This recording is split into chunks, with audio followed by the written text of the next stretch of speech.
Hello, in this video, I'm going to talk a little bit about what you should do at the end of the year after you're done using Flipgrid. And you don't really have to do anything. However, kids can still access. And if you're not moderating videos, you certainly don't want them to be posting things without your notice. So it's just a good idea to go and log into your account and consider some of the options that you have. So the first thing I'm going to say is that your grids are like Google Classrooms. So I have 10 classrooms essentially, and they can have different themes. So I could have science and math and writing. I could also have different periods, period 1, period 2, period 3. You kind of get the drill. And so as I scroll down here, I can do a couple things. I can click on a classroom and see any assignment that I have posted. And assignments in Flipgrid are called topics. And so if I wanted to, I could get rid of this. But I might want to use this again. I may not want to delete it. So I have to think about that. I do have the ability to hide it. So I can reuse this if I want to and not have to reset it all up and go into the settings.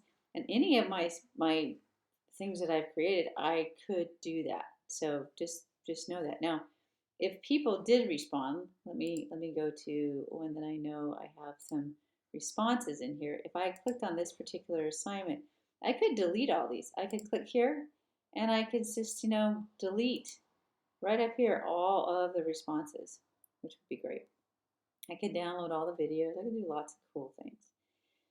Now, if you're going to reuse this, I would delete all their responses that are in here so you don't have to, restart it again. Now, if they have the code to get into your classroom, because each classroom or grid has a unique code, so let's go back here. Let's go back to this particular code. If I click on this edit right here, you can see that I have a code or a link that they might have used to log in. So I could change that. I could, co-coaching A, and as long as it's not saying it's available. So if I just said test, it would say, oh, that's not available. So I could change this that way they can't get in. That's another way. All right, now I'm going to cancel that. Oh, wait a minute, I'm not going to cancel that.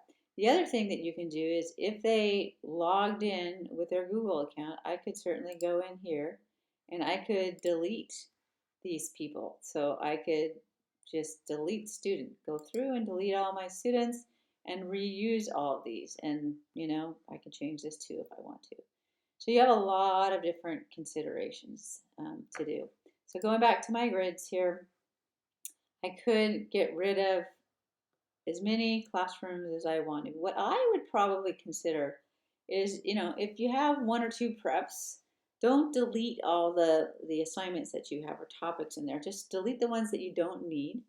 And then, if you have some assignments that are in different classrooms or grids, you can move them if you want to. So for example, if I went into here and I decided that I wanted to, move one of these assignments. So let's go ahead and I think I might be a co-teacher in this one. So let's see. If I click on this right here, let me go back a little bit too far.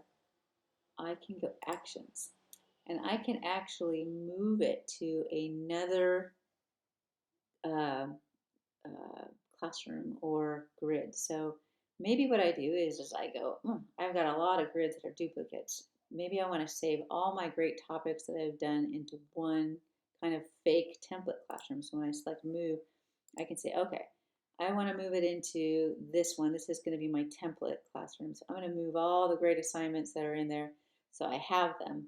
And then I can get rid of all these other classrooms if I want to. It's completely up to you. There is no one way to do it. It just really depends on how you think, how you organize, how many of these things you're going to reuse. If you're one of those persons where you just kind of design and create on the spot, you could just go in here and you could delete all your grids and just, go up here and delete grid, delete grid, delete grid. Or if you just, again, want to keep something that you've had before, go in here and change the code there, maybe delete the students, and maybe just hide hide your topic. So you're going to click here, and you're going to hide this topic so nobody sees them. All right. So lots of different options, but things to consider because you certainly do not want kids to go in there and posting things and other kids posting. You will get notifications if you are moderating your Flipgrid, but it's just better to be safe than sorry. So hope that helps.